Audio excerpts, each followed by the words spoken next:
In this video, I'll show you how to use JUMP to conduct hypothesis tests for a population mean mu. And I'll be using the streetlight replacement time example in the notes to do this. There's actually two ways that JUMP can do a hypothesis test for a mean, and it depends on whether or not you have the sample data values or whether or not all you have are the summary of the sample mean and sample standard deviation. So I'll work through both ways here in this video. We'll start with what to do if you have the sample data itself, and if you do, then you can go to Analyze Distribution to conduct a hypothesis test. So you'll select your variable of interest as your y-columns variable, click OK, and then I always like to do the horizontal layout. And so this is your standard output for a quantitative variable. And to add in a hypothesis test results, you'll click on the red triangle next to the variable name and go down to where it says Test Mean. The next screen, you're prompted to specify the hypothesized mean. So this is the value of mu that's in the null hypothesis, what we call mu0. Here that was 3.2. We were hypothesizing that the new contractor was getting the streetlights replaced in the same amount of time on average as the old contractor, which was 3.2 days. The next box here says enter the true standard deviation to do a z-test rather than a t-test. Well, we don't know the true standard deviation, so we're never going to do a z-test with means rather than a t-test. So just leave this blank and it'll do the t-test that we want. Also, we're not doing a non-parametric test in this case, so just leave that box unchecked. So all you have to do on this screen is just type in your mu sub 0 and click OK.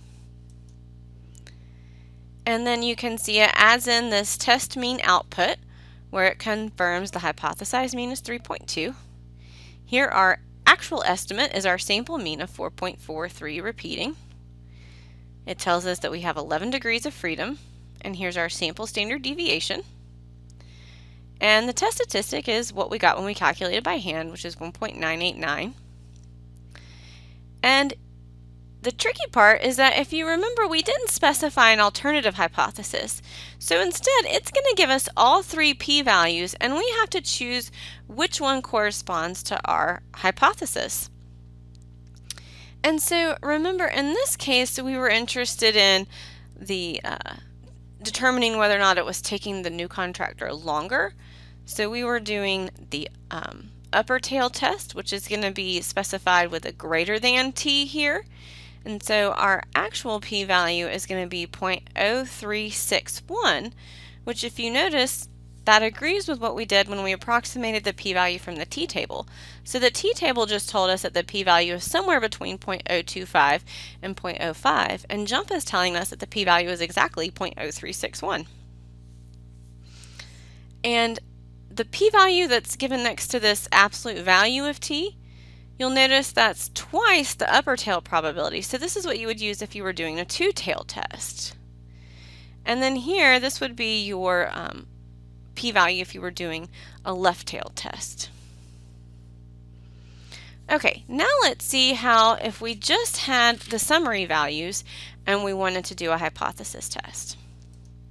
In that case, we would go to Help, Sample Data. We would go back to our calculators, and this time we're choosing hypothesis test for one mean. Okay. So we'll use just the summary statistics here. So we're always going to be choosing the t-test when we're working with means. And our alternative hypothesis here is that the population mean is greater than the hypothesized mean, where the hypothesized mean is the 3.2 that was the average for the old contractor.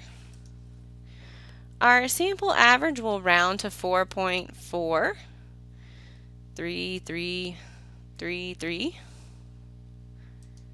Our sample standard deviation will round to 2.14787. Our sample size was 12. And we were using a really small alpha value of 0.01 to avoid making a type 1 error and mistakenly rejecting the null hypothesis when it's true. So we really want to avoid firing this contractor when he's really doing just as good as the other contractor on average.